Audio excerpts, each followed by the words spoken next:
Hey there, Mr. Reddit here. Welcome back to another episode of r/Entitled Parent Stories. Our first story we'll be reading today. Entitled patient lied to my boss about me, so I got her discharged from the hospital. After that, entitled parents think they can park in my driveway. I get their car towed. And after that, this is exactly what happens when you've worked retail for far too long. Now for every thumbs up this video gets, one Karen gets kicked out of the hospital. I ain't going nowhere, Reddit boy. So please smash that like button. And if you're new, subscribe and turn on notifications for new stories from Reddit every single day. Entitled patient lied to my boss about me, so I got her discharged from the hospital. I always listen to these stories on YouTube, and I never thought I would have a story to post here, but here I am. For context, I work in a hospital that specializes in elective surgeries. Therefore, a vast majority of the patients that come into my office are people willing to pay thousands of dollars out of pocket to fix physical, but not life-threatening issues. My boss is considered the best in his field throughout the entire world, and it's particularly difficult to schedule an appointment with him unless it's months in advance. I received a phone call from this woman, let's call her Entitled Jerk, and the conversation is as follows. Me: doctor's office, how can I help you? Karen: I need an appointment so I can schedule surgery, and I was told by the doctor through email to call to be scheduled next week. Me, confused: I'm sorry, I'm not too certain what you're referring to.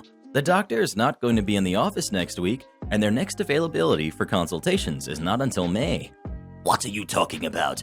They told me in the email to call to schedule it, and I am a sitting judge, so I need an appointment next week. Me: okay, ma'am, give me one moment while I look into this. I put her on hold and walk into my supervisor's office and ask if the boss had sent word about a last-minute patient being added on that I was just unaware about. They say no, but to ask if the patient can forward the email so we can confirm as boss was in the OR.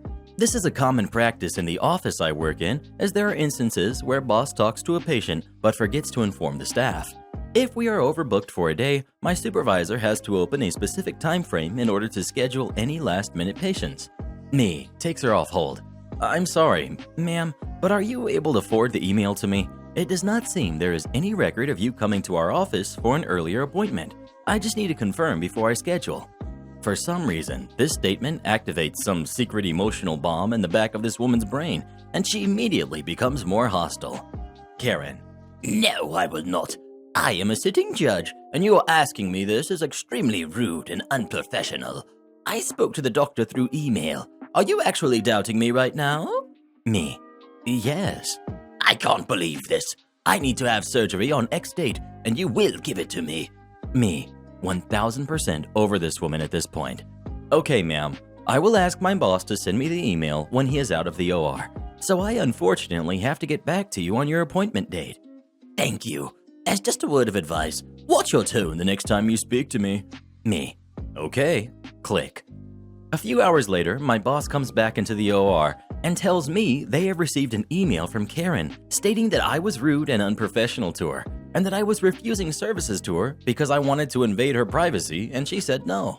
Luckily, the whole time I was on the phone with this patient, my supervisor was in the office listening to the entire call on speakerphone. Otherwise, no one would have been able to confirm that I was not being unreasonable and rude to this patient. My boss goes on to explain that they never promised an earlier appointment to her in the first place, but to check with the office to be put on the wait list for an earlier date. Now, knowing that Karen is nothing but a miserable liar that throws tantrums when no one believes her, I asked my boss if it was really worth it keeping her as a patient, to which they said no. While I was happy with this decision because I don't have to deal with Karen anymore, I felt bad for any other physician that had to deal with this lady in the future.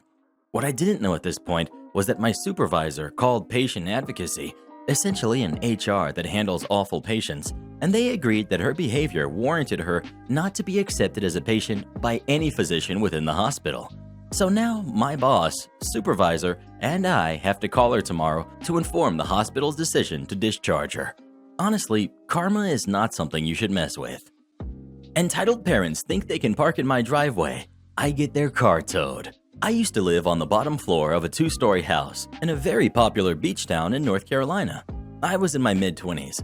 The upstairs was rented out to 4 college-aged guys, so 5 people, 5-car driveway built for 4, so one of us would either be on the grass or in a paid spot. If you had bills with your name and address, the city would give you a pass to park in certain paid spaces.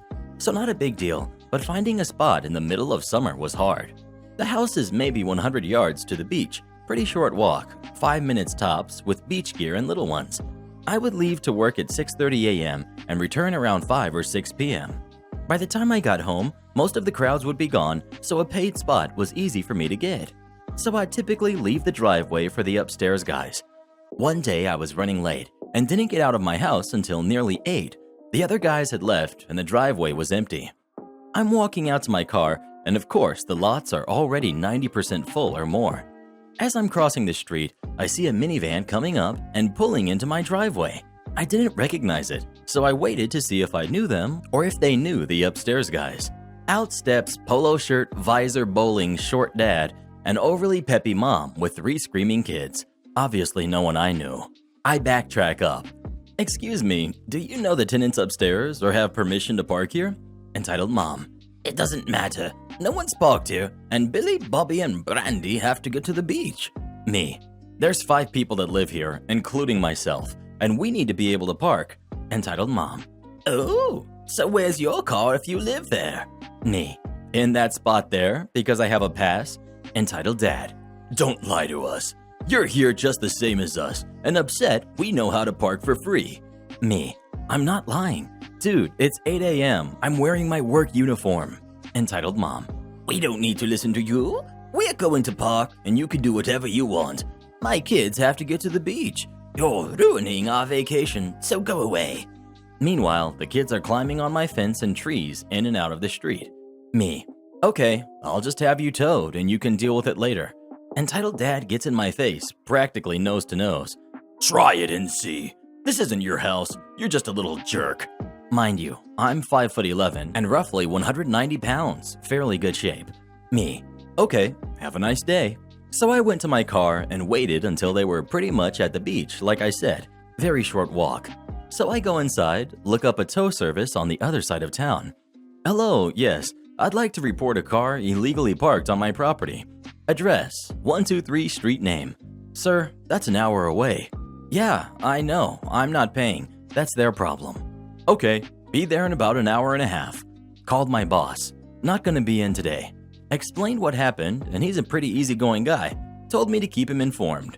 Tow truck arrives, van gone. I leave my car in the spot and wait. It's 10:30 a.m. or so by now. Sometime around 2 or 3 p.m., there's a very angry knock at my door. Internal thoughts, this is gonna be fun. Imagine the shock when I answer the door, beer in hand, grinning like an idiot. Me. "Can I help you?" Entitled dad and entitled mom. "Where is our van? How did you get here?" Me. "Oh yeah, here's the card. I had it towed across town. Gonna be a fun cab ride." Shut the door in their face. More angry yelling and knocking. Me. "Yes?" Entitled dad, trying to get into my house. "You better get us our van back. I'm gonna kick your butt. I'll have you arrested." Me. "Get out of my house and call the cops. Not gonna change anything." I managed to shove him out of the door and get it closed and locked. Now I wait. Next 20 minutes, more angry knocking and yelling. Finally, about 4 p.m.-ish, I see some blue lights and there's a much more polite knock at my door. I grew up on the beach. It's a small number of locals. I know 70% of the locals, police, bartenders, shop owners, residents. I know a lot of people on the island. Me. "Oh, hey Garrett, how's it going?" Garrett. "Yeah, it's good. These people say you stole their van and broke into this house." Me. "Nope. They pulled into the driveway as I was leaving for work, pulled an attitude, walked away, said I couldn't do anything. So I called Lou on the other side of town. Van's there. I even gave them his card and offered to let them use my phone." Entitled mom. "He's lying. He stole our car. I demand he be arrested." Entitled dad, storming up behind the officer. "If you don't arrest him, I'll have you fired. This is ridiculous. Blah, blah, blah." Garrett. "Sir, back up. I'm going to figure this out." Entitled dad, now shoving past the officer. "This is BS." Working his way into my house again. Garrett is able to pull him out and manages to get him pressed up against his cop car. "Sir, you are trespassing now." Looking over at me. "Would you like to press charges?" Me. "Can you keep him in your car until they get a cab?" "Yeah. I mean, I've got to get statements and everything." So I gave my statement, went inside, grabbed a beer, went out the back door, up the back steps, and around to the second floor porch, and there I sat, smiling, until a cab came at about 5 or 5:30. My upstairs neighbors showed up, but they didn't play any part in the story. Well, what would you do in this situation? Would you get someone's car towed if they parked in your parking spot or not? Please let us know. Getting cars towed is a favorite pastime of mine. This is exactly what happens when you've worked retail for far too long. A long time ago, I used to work in an educational toy store in my local mall. After it closed down, I had to find a new place to shop for the kids in my life. I had gotten a nephew of mine started on a scale Wood Thomas the Train toy line, when someone I knew told me Barnes & Noble had started carrying the line, so I decided to swing by to see what new pieces had come out for the holidays. Once there, I start looking and overhear two women talking about if they should be getting their kids started, because both kids love Thomas the Train. Before I could stop myself, I had introduced myself, and when I mentioned the store I had worked at, they both lit up, suddenly remembering they had seen me there. Now they were asking questions, and I'm giving advice. About the time they're done, more people have started asking more questions. Before I knew it, I've been standing there in the same spot for more than an hour, just selling the heck out of these trains. When the crowd finally dispersed, I make sure I have the two pieces I wanted and start to head to the register, only to find the department manager, the store manager standing there, along with the girl actually working the kids section staring at me. To make this faster, let's call them store manager, department manager, and employee, and we've got me. At this point, realizing the spectacle I had unintentionally created, I walked over expecting to apologize, only to have the store manager start talking before me. Store manager: "Do you realize how much of that stuff you sold?" Me: "So that guy did buy the Roundhouse set. So you know, that set was at the time their biggest set and cost $500. Store manager: "Actually, yes, he did. But I'm talking about more than that. You've sold more Thomas the Train items than we have ever sold." Unable to stop myself, I replied, "Well, you haven't carried that line long. Once your people learn more about it, I'm sure you'll have better numbers." Store manager: "Do you want a job as assistant manager in this department?" Department manager: "More than half those people thought you already worked here. They wanted you to get a raise." Employee: "I don't understand how you knew all that. I could barely follow half of it." Me: "Thanks. How much would it pay?" Okay, this got away from me. So let's try for a quick finish. I turned the job down. It was offering less money than my job at the time. I ended up being given the employee discount on the two pieces I wanted as a thank you. For about 2 years, every time I went into that Barnes & Noble, I would see one of the managers from that day, and they would ask me if I needed any more train items. Sorry if it was a long one. Hope you enjoyed it. He should have just paid his part. Some background. I'm the manager of a tight-knit extracurricular activity business. My boss is the owner. We serve kids and adults. We run on a membership-based system. More background. Mom brings in her 4 boys 2 years ago to attend with us. Mom and Dad split last year.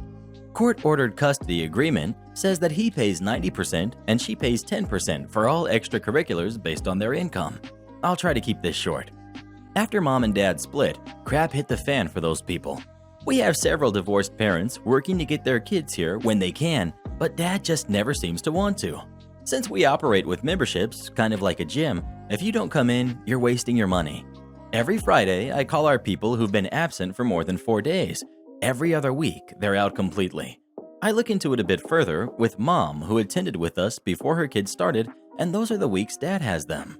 This has happened before, and it's an easy enough fix. We take the parent who isn't cooperating through our program and help them understand the benefits their kids are getting out of it. He watched them a few times when they would come in and started to see that they enjoyed it and the value in the program.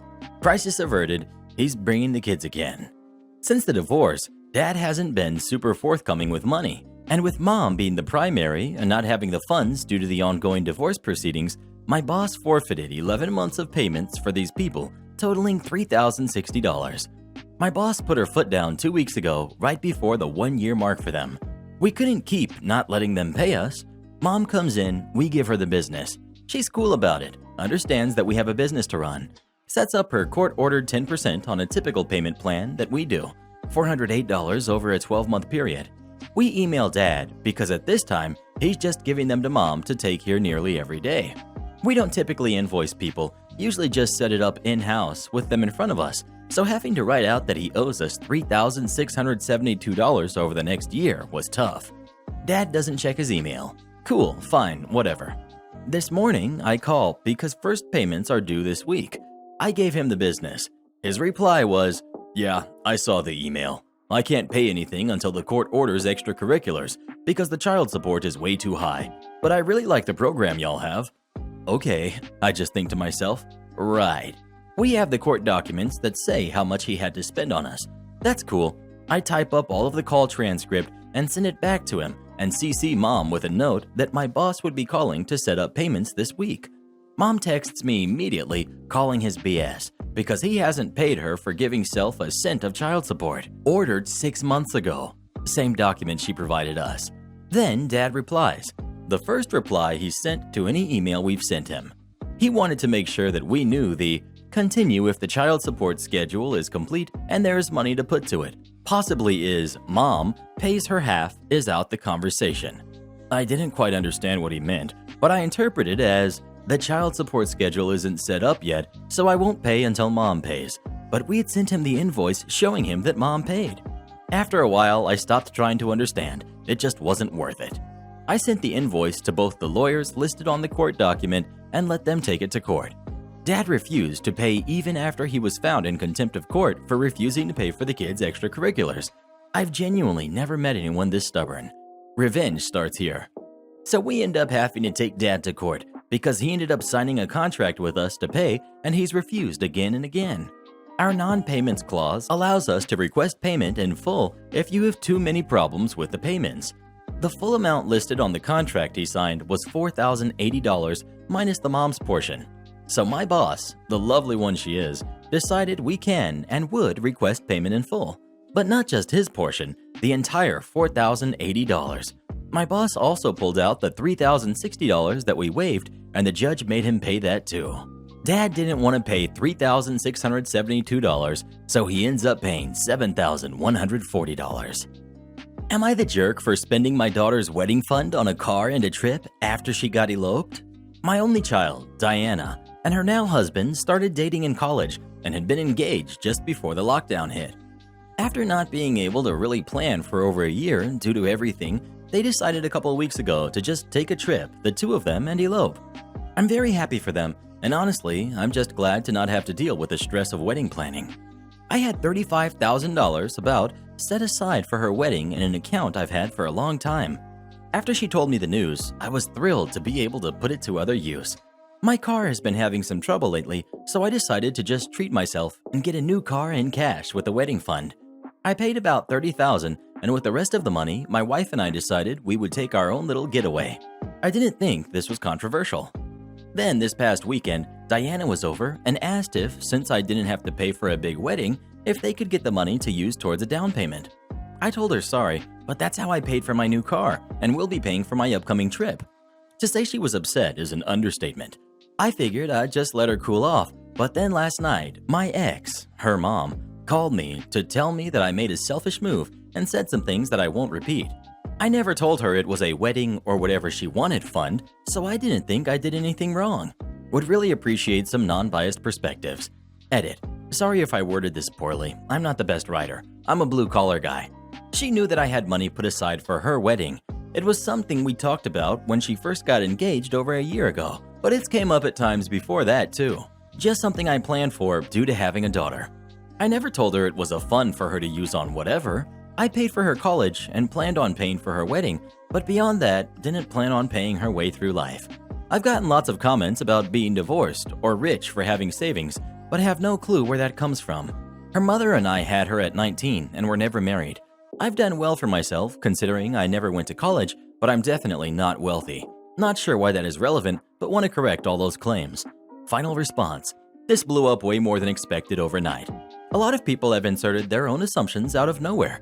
Promises that never happened, tension between stepmother, riches I don't have, an obsession with her getting married even though I said I was relieved she eloped, etc., which is odd. Basically, what I've gathered from the vast majority is that I didn't do anything wrong, but I should have communicated more clearly. I thought that I was crystal clear, but I see now that I could have been even more clear. Thank you everyone for your time. Well, who do you agree with? OP or his daughter? Please let us know. Please leave a comment about this one. I really can't wait to read what you think about it. Am I the jerk for refusing to stop putting out food for the ducks and geese in my neighborhood? I live in a northern climate and have always put out food for ducks and geese. I put out cracked corn, oats, and sometimes some veggie scraps from my cooking. I used to only do it during the winter when I know food can be scarce. But after a few years, I started having ducks and geese come to my yard during the spring looking for food, so I started putting stuff out for them year-round. There are no regulations regarding this in the city where I live, and for the most part, I haven't had any problem with neighbors. Until recently. My next-door neighbors, a family of 4, are in the process of selling their house. The housing market where we live has been crazy so far this year, and houses are selling incredibly fast, and in many cases, for far more than the asking price. Except my neighbor's house has been on the market since before Christmas and still hasn't sold. Like the majority of houses in my neighborhood, it's an old 50s-style rambler that is in need of some work and updating. But it's not been sold yet, and my neighbors are blaming me for it. They say that whenever they have a showing or an open house, my yard is filled with ducks and geese, and it turns off potential buyers. They angrily demanded, not asked, that I stopped feeding the ducks and geese so that they can sell their home. I told them that their home not selling was not my problem, and that I would continue to put out food for the ducks and geese like I always have. They threatened to call the city and the police, and I told them to go ahead. Sure enough, I got a visit from the city, and they asked some questions about the type of food I put out for the birds, and asked me to prove that I was indeed putting out food suitable for them. They left satisfied with my answers and told me that I was doing nothing wrong according to the city regulations. Last weekend, my neighbors had another open house, and as usual, my yard had a few ducks and geese in it. Less than usual, as there are plenty of other food options available for them now, but maybe a dozen total birds. After the open house, the husband of the family came over and knocked on my door and started yelling at me that they had 2 potential buyers back out of deals directly because of me feeding the birds. He just kept yelling at me that it was my fault that they can't sell their house and that I'm the one obstacle keeping them from moving. I was very uncomfortable with how aggressive he seemed, so I told him that he needed to leave my property or I was going to call the cops. He left, but he called me a bunch of names as he walked away, and the whole encounter left me kind of rattled. I live alone, and feeding the birds is one of the few joys I have in my life. Am I the jerk for refusing to stop? Should I just stop until their house sells? Well, who do you agree with? OP or her neighbors? Please let us know. That's one good thing about an HOA. You'll never have to worry about a petting zoo next door. The company appreciates your long and devoted service. Have a frying pan. I worked in the London office of a large, respected, and well-known international but US-based organization who liked to profess/believe/pretend they were a caring, sharing, benign, and PC employer who truly cared about members of the corporate family and only had our best interests at heart while they did us over. The usual. Years of pay freezes over for us, job vacancies unfilled, doubling our workload, essential equipment left obsolete, etc., etc., while the bosses gave themselves increasingly huge bonuses, fancy titles, and perks. They were particularly proud of their Corporate Employee Service Recognition Awards scheme, which had its own dedicated catalog and latterly website, where on achieving so many years of serfdom, a choice from a new cornucopia of appreciative gifts would be lavished upon you, with due ceremony along with a poorly mimeographed certificate of service. I failed to keep a hard copy, which I regret, but certain items we would select remain seared in my memory.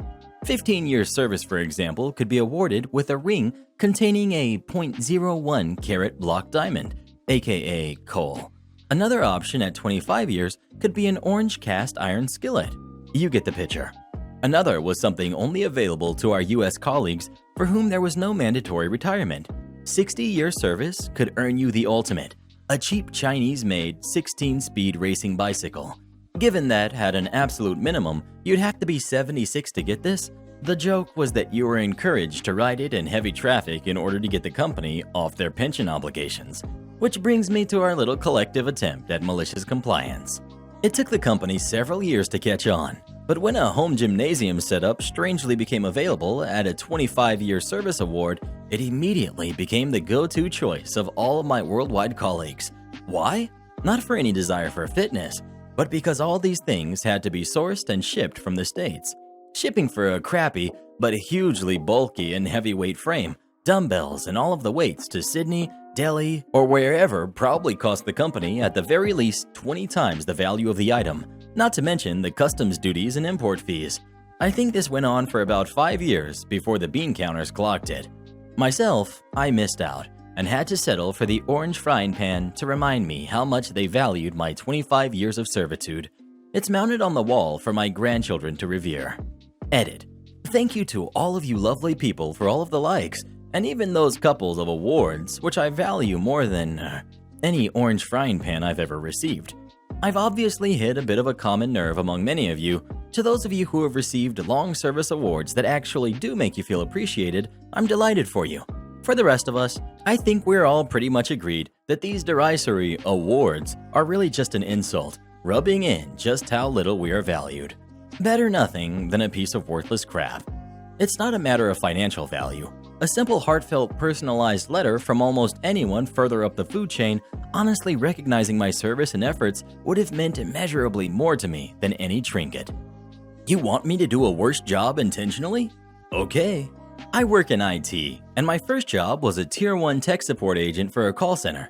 Our company had contracts with a lot of smaller ISPs, and we would take a high volume of calls for various types of issues depending on who called in.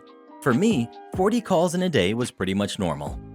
Unlike most people who are just reading a script and collecting a check, I always had a vested interest in technology and also held some IT certifications, which was not the norm here. I was really good at solving technical problems for customers and worked really hard. After working there for a few months, management decided they wanted to start micromanaging the heck out of people and made up tons of strict metrics that they thought sounded good, but were not backed by actual data, to implement. One of their metrics is they wanted people to target a 12-minute call time with a customer, and anything over 20 minutes was really bad. That sounds reasonable, but they did not account for people who were really good at their job and resolved a lot of issues. My call times would fluctuate between 6 to 7 minutes because, again, I was skilled at problem solving in this area, and I resolved all of the customer issues I could. It turns out that people who had under 9-minute call times would lose points on their rating because it was so much under the average. So my scores in the spreadsheet were failing because I was too fast. My supervisor was scored on his agent's performance, so his score was also really bad due to the fact I was good at my job and scoring a 0 every week for the average handle time.